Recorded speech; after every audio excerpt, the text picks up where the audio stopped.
कि उनकी रिहायशगाह को सील कर दिया गया है। बड़ी खबर इस वक्त श्रीनगर से आ रही है। श्रीनगर से बड़ी खबर आ रही है कि जहां डॉक्टर फारूक अब्दुल्ला की जानिब से जो आज कुल जमाती इजलास बुलाया गया है और सभी पार्टियों को दावत दी गई है, ताहम इंतजामिया की जानिब से उसे सील कर दिया गया है। फारूक अब्दुल्ला की जो रिहायशगाह है उसे सील किया गया है, उसकी तरफ जो रास्ता है उसे बंद कर दिया गया है। बड़ी खबर आ रही है श्रीनगर से। मजीद तफसीलात के लिए हमारे साथ है सईद रूफ फारूकी। रूफ, क्या कुछ ताजा अपडेट है? खबर आ रही है कि जो फारूक अब्दुल्ला की रिहायशगाह उसे सील कर दिया गया है। देखिए, गवर्नर एक्सपेक्टेड था, क्योंकि जिस तरह पीडीपी ऑफिस को सील कर दिया गया था, एक्सपेक्टेड था कि आज मीटिंग होने नहीं देंगे और जो लीडर्स हैं उनको बंद रखा गया। मगर अभी की अगर हम बात करें, एडमिनिस्ट्रेशन ने पूरे गुपकार एरिया को बंद कर दिया है और जो फारूक अब्दुल्ला की जो रेजिडेंस है उसको सीज कर दिया गया है, पूरी तरह सील कर दिया गया, बंद रखा गया है। मतलब ये अब क्लियर हो गया कि जो ऑल पार्टी मीटिंग 11 बजे के करीब होने वाली थी उसको आज नहीं होने दिया जाएगा। लीडर्स को मिलने की इजाजत नहीं मिल सकती है। बहुत बहुत शुक्रिया सईद रऊफ, दोबारा आपके पास लौटेंगे, लेकिन इस बीच एक और बड़ी खबर यहां पर बताते हैं। जम्मू कश्मीर एडमिनिस्ट्रेशन की तरफ से मौजूदा हालात के पेश नजर जो कोविड-19 की वजह से पैदाशुदा सूरत हाल है उसके बीच नई गाइडलाइंस भी जारी की गई हैं और बड़ा इंपॉर्टेंट स्टेप अब इंतजामिया की तरफ से उठाया गया है। रिस्क फैक्टर जरूर इसमें नजर आता है, लेकिन कहीं ना कहीं जो मुतालबात थे वो भी आहिस्ता आहिस्ता पूरे किए जा रहे हैं। रहनुमा खतूत जारी किए गए हैं। 16 अगस्त से मजहबी मकामात को खोलने की इजाजत दी गई है। जो सालाना अमरनाथ यात्रा थी उस पर पहले इसीलिए पाबंदी आयद की गई थी, इसीलिए रोका गया था कि हालात ने इजाजत नहीं दी थी, लेकिन अब मजहबी मकामात को आहिस्ता आहिस्ता 16 अगस्त से खोलने की तैयारी और इंतजामिया की नई गाइडलाइंस के मुताबिक बाज़ाब्ता तौर पर स्टैंडर्ड ऑपरेटिंग प्रोसीजर जो हैं, एसओपीज हैं, उसकी खिलाफ वर्जी नहीं होनी चाहिए और मजहबी मकामात पर किसी तरह की ज्यादा भीड़ भाड़ या एक साथ लोग, जो समाजी दूरी का फॉर्मूला है, सोशल डिस्टेंसिंग का फॉर्मूला है, वो नहीं टूटना चाहिए। और अगर खिलाफ वर्जी होती है गाइडलाइंस की, एसओपीज की, तो सख्त कानूनी कार्रवाई अमल में लाई जाएगी। अवामी इज्तिमात पर पाबंदी बरकरार रहेगी।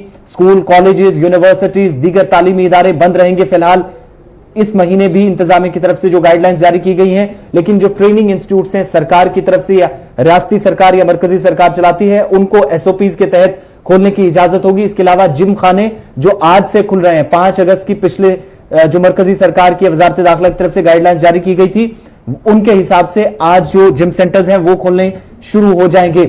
गाइडलाइंस के बीच में एक चीज और कि जम्मू के अंदर, जम्मू सूबे के अंदर जो बड़ी यात्रा हम देखेंगे कि वैष्णो देवी यात्रा, उसकी भी शुरुआत हो जाएगी। दोबारा यात्रा बहाल होगी, बड़ी तादाद में यात्री जाएंगे, लेकिन यहां पर इंतजामिया को जिम्मेदारी दी गई है कि एसओपीज, एक तरफ जो यात्री आएंगे, श्रद्धालु आएंगे, वो तो फॉलो उन्होंने करना ही है, लेकिन इंतजामिया की सबसे पहली तरजीह रहनी चाहिए कि एसओपीज की कहीं पर खिलाफ वर्जी ना हो। इसी तरीके से वादी कश्मीर के अंदर भी आहिस्ता आहिस्ता सरगर्मियां होती नजर आएंगी, लेकिन बड़ी चीज इंतजामिया की नई गाइडलाइंस के मुताबिक मजहबी मकामात 16 अगस्त से जम्मू कश्मीर में खुल जाएंगे। गौहर, जम्मू कश्मीर हुकूमत के तर्जमान जो है सेक्रेटरी कमिश्नर सेक्रेटरी मनसूबाबंदी रोहित कंसल की जानिब से ऐलान किया गया है कि जो है 16 अगस्त से तमाम मजहबी मकामात और इबादत गाहों को खोलने का उन्होंने ऐलान किया है। समाजी राब्ता साइट ट्विटर पर ट्वीट करते हुए उन्होंने कल शाम जो है इस हवाले से ये तहरीर किया है, ऐलान किया है कि जो मजहबी मकामात है 16 अगस्त से उन्हें खोलने की इजाजत दी जाएगी। ताहम जो मजहबी जुलूस और बड़े मजहबी इज्तिमात है उन पर जो है पाबंदी बरकरार रहेगी और पाबंदी लगातार जारी रहेगी।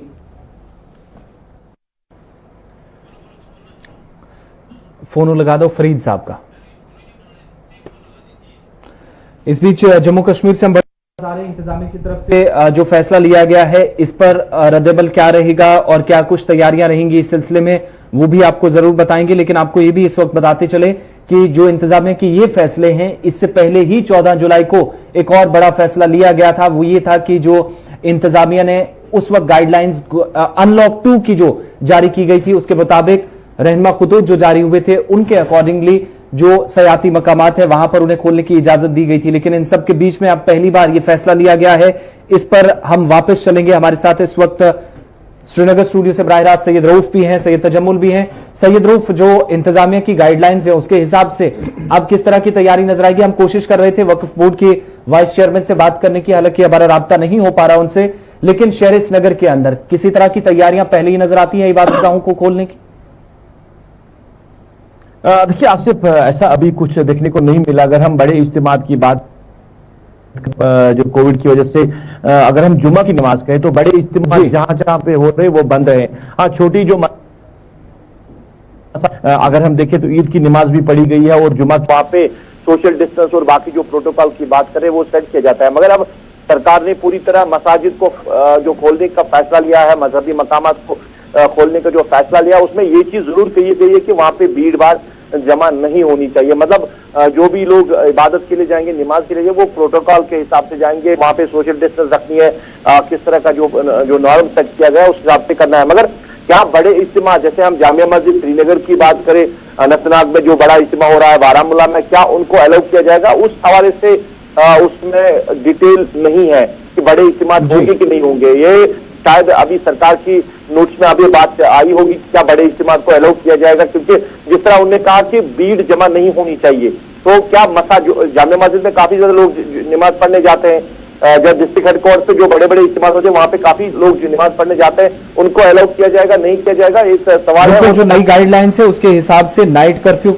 बरकरार रहेगा, जो पहले ही गाइडलाइंस थी उसके हिसाब से, और जिम, योगा सेंटर्स या फिर जो ट्रेनिंग सेंटर्स हैं मरकजी और रियासती सरकारों के, वो एसओपीज के तहत खोलने की इजाजत होगी। लेकिन बड़ा फैसला जो मजहबी मकामात को लेकर हम कर रहे हैं, और ये सब क्यों हुआ, ये हालात क्यों बने? आप जानते हैं कि दुनिया भर के अंदर इस वक्त करीब 7 लाख लोगों की जान जा चुकी है। 183 ऐसे ममालिक हैं दुनिया भर के, जिनमें यूरोप, अमेरिका, अरब अमारात के ममालिक कई, जहां पर इस वक्त मौजूदा हालात ने इतनी संगीन सूरत हाल पैदा कर दी है कि जहां पर 7 लाख के करीब लोगों की जान गई है, लेकिन 1,83,00,000 लोग मुतासिर हुए हैं दुनिया भर के 212 ममालिक के अंदर। और जब हम हिंदुस्तान की बात करते हैं, नए केसेस थोड़ी देर में जब वजारत सेहत की तरफ से आदादो शुमार जारी किए जाएंगे तो आपके सामने रखेंगे।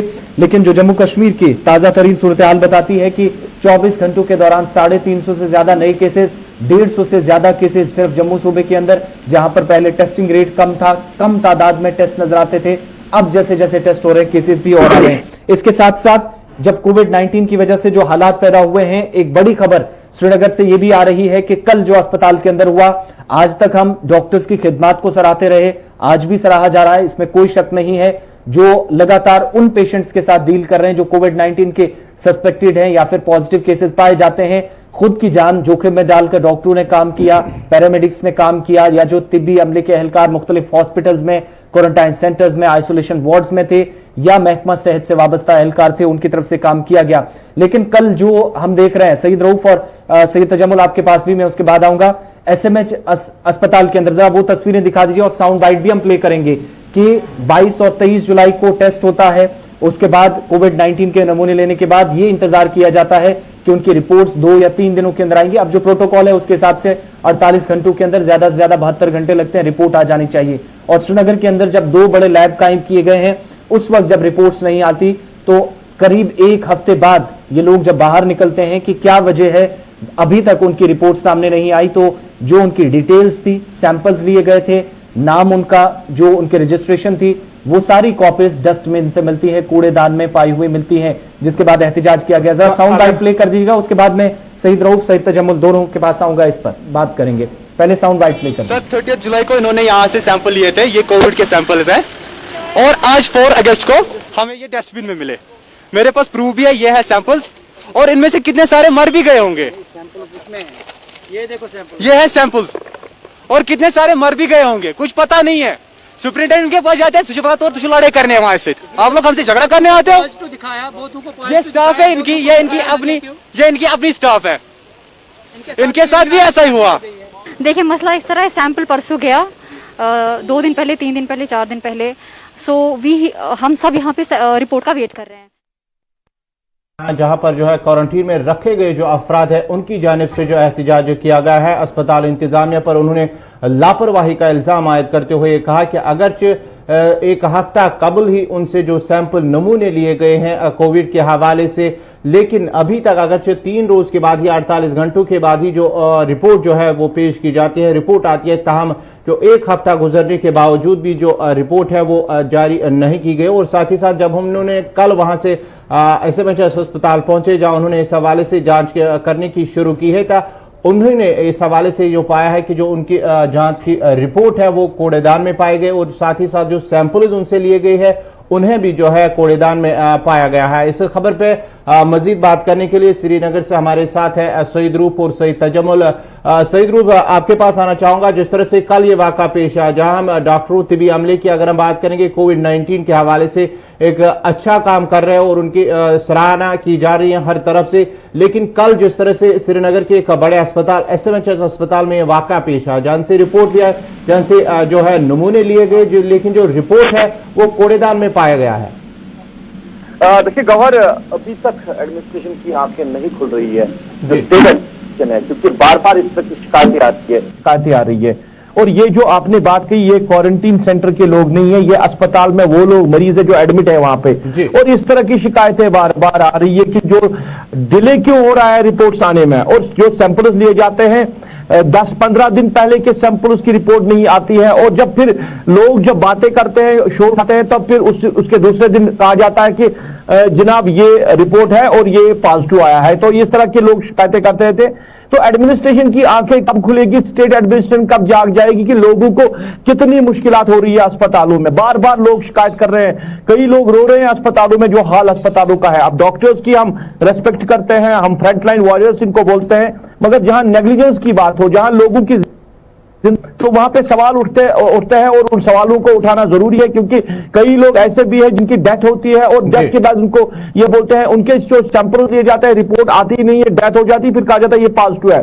तो क्यों एडमिनिस्ट्रेशन, देखिए लैब्स तो आपने यहां पे बनाई है, JVC में अलग से लैब रखी है, CD में अलग से लैब रखी है, सिक्किम में अलग से लैब रखी है, तो फिर लोग क्यों शिकायतें कर रहे हैं, बार बार क्यों लोग एहतिजाज कर रहे हैं। SMHS में ये आज पहला वाक़ा नहीं है, इससे पहले कई बार लोगों ने एहतिजाज किया, डॉक्टरों और तीमारदारों के दरमियान मारपीट भी हुई है, काफी ज्यादा हंगामा भी हुआ।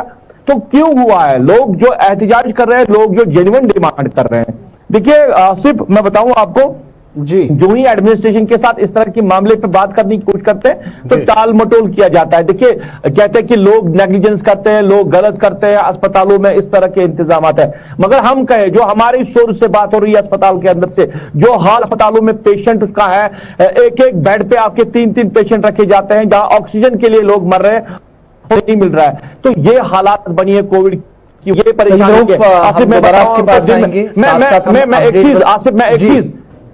आसिफ मैं एक चीज बताना जरूर चाहूंगा, क्योंकि कई लोग यहाँ पे, आप जिस तरह के सिम्टम्स की बात की जा रही है, खांसी है, बुखार है, या जो सिम्टम्स के बगैर है, कई लोग ऐसे हैं जो अब टेस्ट नहीं करते हैं, जो घरों में बैठते हैं, खुद को क्वारंटीन करते हैं, फैमिली को क्वारंटीन करते हैं, अस्पतालों का रुख नहीं करते। वो कहते हैं कि अगर हम घरों में ही मर जाए बेहतर वही है, मगर अस्पताल नहीं जाएंगे। इस तरह की सिचुएशन यहाँ की हेल्थ सेक्टर की, यहाँ मेडिकल जो हमारी फैसिलिटीज कही जाती है उसकी है, सरकार ने इसकी तरफ तवज्जो नहीं दी। देखिए अगर लेफ्टिनेंट गवर्नर या बाकी जिस तरह के एडवाइजर्स है शायद इस चीज पे ज्यादा फोकस करते तो शायद इस तरह की मामला नहीं होते, मगर हो सकती है। साथ ही साथ दो अपडेट इस वक्त बताते चले।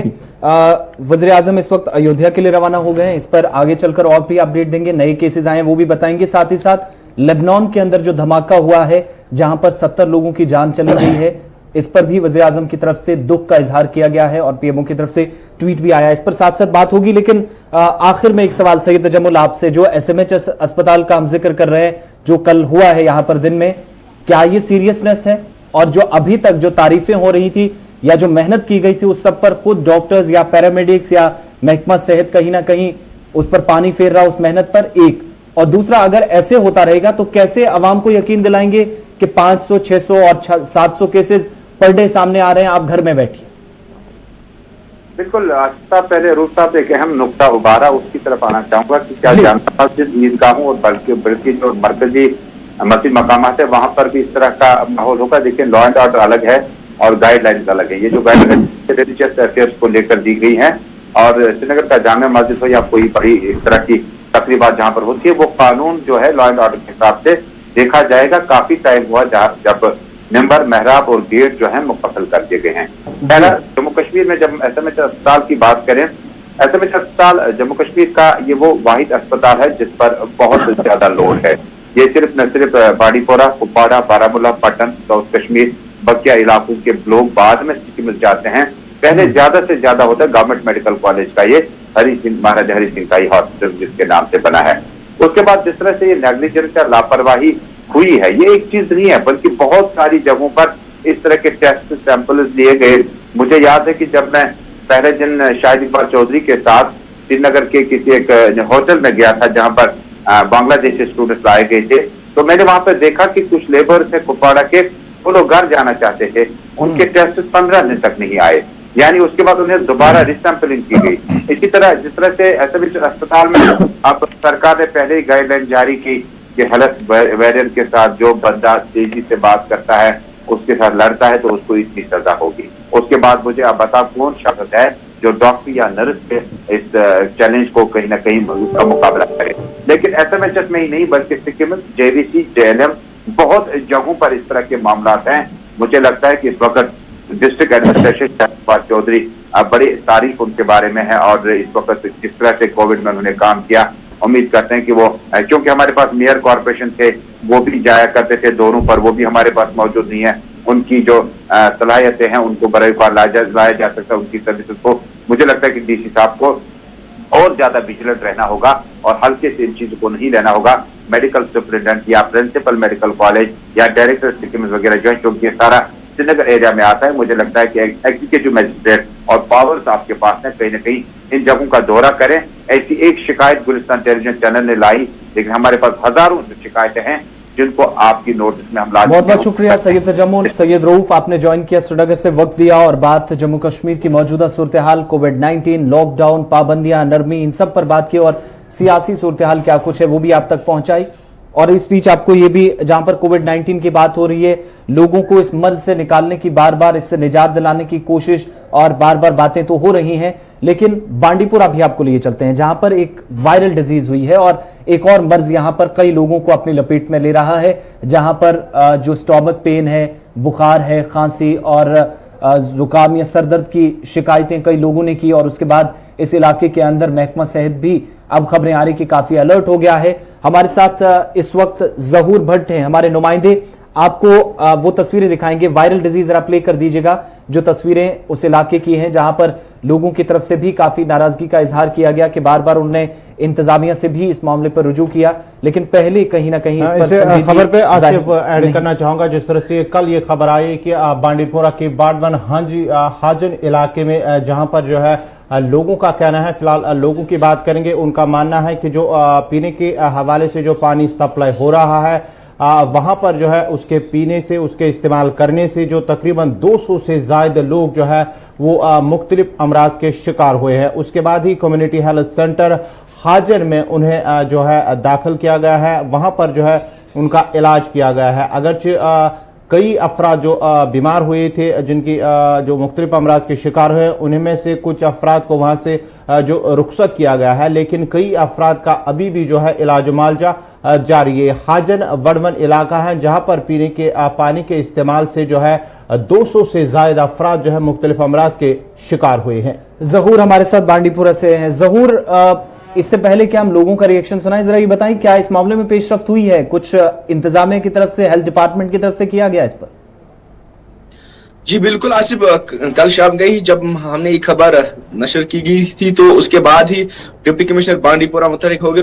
उसने उस टाइम एक कॉन्स्टिट्यूट कमेटी तश्कील दी है और वहां पे जो आउटलिफ्ट पानी आ रहा है वहां से सैंपल लिए गए हैं और उनका सैंपल अभी मुझे रिपोर्ट भी आ गया, उनका सैंपल जो है वो ओके आ रहा है और पानी की कोई गुंजाइश जो खराबी नहीं है। लेकिन अगर हम बात करेंगे, जो मैंने खबर चलाई और एक गाँव से मुझे कॉल आ रही है, जो अजस बांडीपुरा का इलाका है वो भी अजस तहसील में है वो, लेकिन वहां पे भी ये जो बीमारी है टूट पड़ी है वहां पे, और वहां पे भी ये 100-200 के करीब जो फीवर या गैस्ट्रोएस्ट्राइटिस और जो डायरिया स्टार्ट हो गया है। लेकिन जो सिचुएशन वो अंडर कंट्रोल है और 4 तश्कील कमेटी दी गई है, जो एपिडेमियोलॉजिकल वहां पे डॉक्टर्स हैं वो वहां पे पहुंच गए हैं अजस बांडीपुरा में। लेकिन और जहां पे मैंने खबर भी चलाई थी मर्दवन, सोनावारी और पंग एरिया में है, वहां पे भी डॉक्टर की एक टीम आई है, लेकिन वहां पे जो डिस्पेंसरी है वो एक पंचायत घर में रन कर रहे हैं जहां 3 कमरे हैं, लेकिन वहां पे एकोमोडेशन ज्यादा नहीं है और 7-8 किलोमीटर दूरी पे उनमें कम्युनिटी हेल्थ सेंटर हाजन भी है, लेकिन वहां पे आज लेवल 2 हॉस्पिटल भी है, वहां पे भी जगह की बहुत किल्लत है। लेकिन वहां पे लोगों ने फिर कमेटी लेवल पे अपने जो वहां पे जो इस्लामिक दरसगाह होते हैं उनको वहां पे हवा वाकफ किया गया है और वहां पे निजी जो वहां मेडिकल शॉप्स हैं उनका मदद लेते हुए वहां ड्रिप स्टार्ट किया गया है। और अगर देख रहे हैं कि डॉक्टर जितने होने चाहिए वहां पे नहीं है, डॉक्टर आरडी वहां एक ही डॉक्टर तैनात है और वही वो 200-300 जो बीमार हैं उनका ट्रीट कर रहे हैं, वो मूव भी नहीं कर पा रहा है। तो सिचुएशन अगर देख रहे हैं हालत की डेटेड वहां पे क्रिटिकल है, क्योंकि पूरा जो अमला है वो पूछ नहीं पा रहा है वहां पे। आज कोविड-19 के ड्यूटी पे लगे हुए हमने डिप्टी कमिश्नर बांडीपुरा ओवैस अहमद से भी बात की। उन्होंने एश्योरेंस हमें दी है कि जितना भी मदद हो सके हैं वो हम करेंगे, लेकिन अभी तक अगर हमें लोगों से अभी कॉल्स मौसूल हो। जरूर जरा ये बताएगा कि ये जो बीमारी फूट पड़ी है, इस हवाले से डॉक्टर या तिब्बी माहिरीन का क्या कुछ कहना है, किस चीज को लेकर ये जो बीमारी फूट पड़ी है इन इलाकों में, क्या कुछ डॉक्टर साहब का मानना है? जी, जो आरडी डॉक्टर वहां पे डॉक्टर मुजफ्फर अहमद से मैंने बात की कल ही, उसने बताया था कि हमें खदशा जाहिर किया जा रहा है कि यहाँ पे पानी अनसाफ है और पानी की वजह से हो सकता है, लेकिन जल शक्ति डिपार्टमेंट ने कल ही सैंपल लिए हैं और अभी डिप्टी कमिश्नर बांडीपुरा ने ऑर्डर भी जारी किया है। ऑर्डर में ये साफ तौर पर लिखा गया है कि जो पानी है वो ठीक है, उसमें कोई इतराफ नहीं है, फिर भी लोगों को एहतियात बरतने की और ये सलाह मशवरे दिए जा रहे हैं कि वो बॉयल्ड वाटर पिए। लेकिन अगर देख रहे हैं वो अभी एपिडेमियोलॉजिकल वहां पे जो टीम है वो एसेस कर रहे हैं क्या सिचुएशन है, लेकिन अभी तक उसका जो है हतमी ये नहीं आया है कि कैसे ये बीमारी टूट पड़ी है। लेकिन लोगों में अभी तनाव है, क्योंकि ये आज पहले ही बताया कि जो कोविड-19 यहाँ पे चल रहा है कि फीवर अगर हो जाए या जुकाम तो वो सिम्टम्स होते हैं, लेकिन आज ये दूसरी बीमारी पे फूट पड़ी है।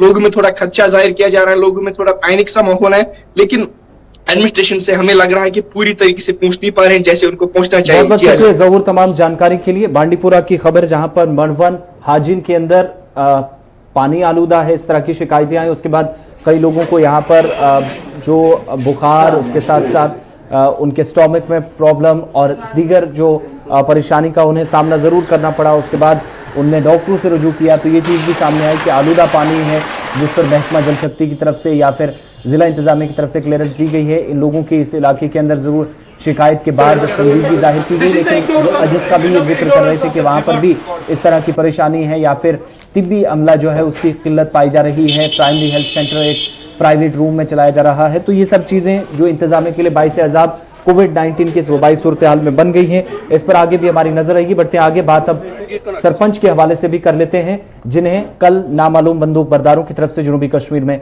निशाना बनाया गया। जी हाँ, बात करते हैं कुलगाम इलाके के काजीगुंड में, जहां पर गुज़श्ता शाम जो है नामालूम बंदूक बरदारों की जानिब से एक पंच पर जो है गोलियां चलाई गई, जिसके नतीजे में वो शदीद जख्मी हुआ है। कल शाम 9 बजे के करीब ये वाक़या पेश आया है, जहां पर नामालूम बंदूक बरदारों की जानिब से जो है आसिफ अहमद नामी जो पंच है उस पर गोलियां चलाई गई, जिसके नतीजे में उसे जख्मी हालत में अस्पताल मुंतकिल किया गया। उसके बाद ही वहां से इब्तिदाई इलाज मुआवजे के बाद उसे श्रीनगर अस्पताल जो है वो मुंतकिल किया गया है। ये कल हमने जो है 9 बजे के करीब ये वाक़या पेश आया है।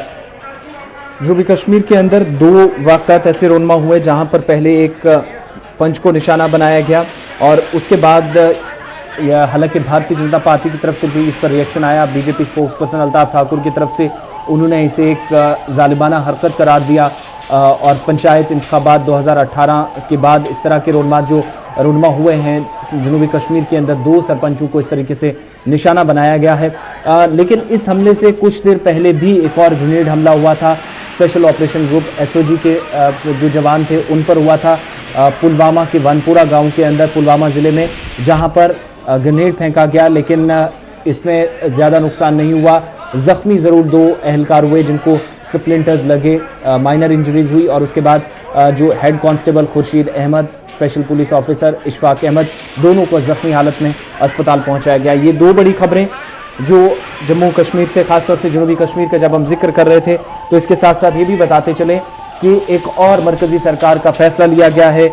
मरकजी सरकार का बड़ा फैसला वो ये कि असम राइफल्स की जो खवातीन हैं, इस असम राइफल्स की से जुड़ी हुई खवातीन जो अब जम्मू कश्मीर के अंदर अपनी खिदमत अंजाम देगी, सरहदी इलाकों के अंदर या फॉरवर्ड पोस्ट हैं, वहाँ पर माना जा रहा है कि मंशियात का कारोबार कुछ हिस्सों के अंदर ज़्यादा बढ़ा है, सरहद पार से हलचल देखी गई है या फिर इन्फिल्ट्रेशन जब बढ़ी है तो खवातीन की यहाँ पर खिदमत ली जा रही हैं और असम राइफल्स की खिदमत को अब यहाँ पर हासिल की गई हैं। और दूसरी तरफ इस वक्त खवातीन की असम राइफल्स का ये मानना है कि जम्मू कश्मीर के अंदर हालात को समझते हुए उन्हें एक नया एक्सपीरियंस मिलेगा, नया मौका मिलेगा जहां पर वो खुद को और भी मजबूत कर पाएंगी। लेकिन साथ ही साथ जो सिक्योरिटी रिव्यू है या क्रिटिकल सिचुएशन रहती है उसमें ऑपरेशंस कैसे अंजाम देने हैं, क्योंकि असम और जम्मू कश्मीर की अलग अलग सिचुएशन रहती है तो उसमें जरूर एक अलग एक्सपीरियंस रहेगा। ये यहाँ की बात। अब चलते चलते आपको दो बड़ी खबरें बताएंगे सीबीआई की तरफ से जो कार्रवाई हुई जम्मू कश्मीर के अंदर, और इसके साथ साथ आपको बताएंगे कि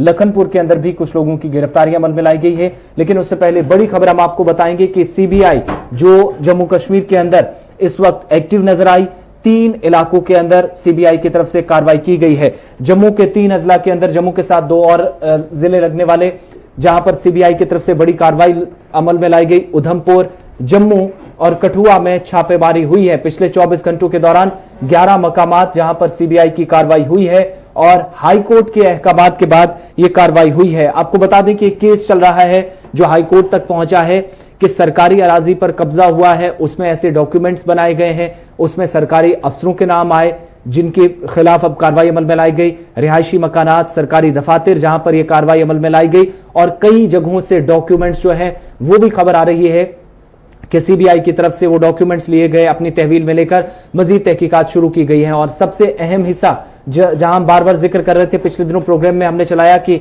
जो सयाहती मकाम है जम्मू के अंदर पत्नी टॉप, वहां पर जो पत्नी टॉप डेवलपमेंट अथॉरिटी है उसकी तरफ से कुछ खामियां सामने आई है। बार बार एंक्रोचमेंट का वहां पर इल्जाम लग रहा था, लेकिन ये सब जो वहां पर ऑफिसर्स हैं, जिम्मेदार हैं पत्नी टॉप डेवलपमेंट अथॉरिटी के, उनकी नाक के नीचे हो रहा था। इस तरह की खबरें सामने आई थी। उसके बाद यह कार्रवाई अमल में लाई गई और कई ऑफिसर्स के नाम इसमें आए हैं। सीईओ जो है, सीईओ पत्नी टॉप डेवलपमेंट अथॉरिटी के, उनको भी पुलिस की तरफ से माफ कीजिएगा सीबीआई की तरफ से उनके खिलाफ भी पूछताछ हो सकती है। और माना जा रहा है कि 11 मकामात पर जो कार्रवाई हुई है इसमें और पेशरफ्त आज देखने को मिल सकती है। जो छापेमार कार्रवाई कल हुई है मुख्तलिफ मकामात पर सीबीआई की जानिब से, कल दिन भर जो है छापामार कार्रवाई दिन भर जारी रही, जहां पर माना जाता है कि पटनी टॉप के अंदर जो है वहां पर इलीगल कंस्ट्रक्शन हुई है, जो सरकारी अराजी पर इलीगल कंस्ट्रक्शन, उसको लेकर जो है सीबीआई जो है कार्रवाई हुई है। अब जरा बात करते हैं जहां टोल प्लाजा कठुआ के लखनपुर टोल प्लाजा के अंदर जहां गुज़श्ता शाम जो है वो टोल प्लाजा मुलाजमीन और साथ ही साथ जो मकामी लोगों के दरमियान जो है झड़प हुई है, उसके नतीजे में जो कई अफराद जख्मी हुए थे, उसको लेकर जो है 6 मुलाजमीन जो टोल प्लाजा के मुलाजमीन हैं उन्हें गिरफ्तार किया गया है पुलिस की जानिब से और एफआईआर भी दर्ज की गई और साथ ही साथ जो है वो उनके लिए पूछताछ भी जारी है। जबकि इंतजामिया की जानिब से वहां टोल प्लाजा के आसपास जो है वहां पर सिक्योरिटी के सख्त इंतजाम किए गए हैं, जबकि वहां पर दफा 144 भी नाफिज किया गया है। बिल्कुल, गुज़श्ता दिनों हमने दिखाया था कि 2 दिन पहले जब यहां पर देखा मकामी लोगों के बीच में झड़प हुई और उसके साथ साथ जो एहलकार थे यहां पर लखनपुर टोल पोस्ट पर जो मुलाजमीन थे उनके दरमियान झड़प हुई थी। इस सिलसिले में अब कार्रवाई हुई है। लखनपुर टोल प्लाजा के जो मुलाजमीन है उनकी तरफ से हालांकि काउंटर फाइल भी की गई है कि उन पर हमला हुआ, लेकिन इसमें किसी का नाम मेंशन नहीं किया गया है। अननोन उन्होंने जो केस दर्ज करवाया है, अननोन रिपोर्ट वहां पर फाइल की है। जिन लोगों की गिरफ्तारी हुई है इनमें सुमित है हटली मोड़ से, फैजान है अनंतनाग का, टिपू है लखनपुर से, बलविंदर सिंह है खरोट लखनपुर से, अनुज शर्मा लखनपुर से और रॉकी सिंह हटली मोड़ कठुआ से। ये 6 लोग गिरफ्तार हुए इस मामले में, जहां पर 3 लोग जख्मी भी हुए थे। बहरहाल आज के प्रोग्राम में बस इतना ही। मुझे और गौहर कोचे को आप इजाजत देंगे, लेकिन गुलिस्तान न्यूज पर खबरों, तज्जियों और तबसरों का सिलसिला लगातार जारी है। मजीद खबरों के लिए आप विजिट कर सकते हैं